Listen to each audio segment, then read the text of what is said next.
আর accessories আমরা রাখতাম না, ইদানিং করে 2-3 মাস হলো আমরা রাখছি, কেন কি কাস্টমার ধরো ফোন নিয়ে ওকে আবার বাইরে গিয়ে খুঁজতে লাগে, মার্কেটে যেতে লাগে, টেম্পারেচার খারাপ এখানে চলে না আসলো। আর আইফোন দেখলেই সব জায়গায় রেট বাড়ায় যায়। হ্যাঁ, এটা তো অবশ্যই। তুমি আইফোন নিয়ে যাবো দাদা, এটা 400 টাকা লাগে। যে কোনো একটা কাভার নিতে গেলেও ওটার দাম প্রচণ্ড হয়ে যায়। নিজের চোখে দেখা আছে। তুমি নিজে আনতে যাও, তোমার নিজের ফোনটার জন্য কাভার আনতে যাও, তোমার 1000 টাকা নিচে বলবেই না কাভার। জানি আমি জানি। আমার এখানে দেখো যেগুলো প্রিমিয়াম কভার আছে না, সব তোমার 300 টাকা এগুলা, ঠিক আছে? এটাও 300, ওখানেটাও 300, আর এটা যেটা আছে একমাত্র এটা তোমার আছে 500 টাকা। এটা স্কুইজেন, ঠিক আছে? আমারও সেম লাগানো আছে স্কুইজেনের। এর মধ্যে এরকম কভার আছে। কতগুলো কাভার স্ক্যান করে দেয়। হ্যাঁ, এবার এগুলাতে কি আছে, তোমার অনলাইনে রেট আছে 1600 টাকায় অ্যামাজনে সার্চ করো, এই মডেলটা 1600 টাকা রেট আছে, ঠিক আছে? আমার এখানে আছে 500, মার্কেটে যাওয়া তুমি 1200 টাকা রেট আছে।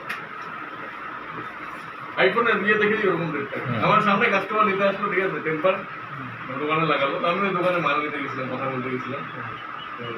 টেম্পারের দাম 500 টাকা বললো কাস্টমারকে, বলে ভাইয়া তোমার টেম্পার ঠিক আছে, 50 টাকা 450 টাকা দিয়ে দিলাম, ঠিক আছে?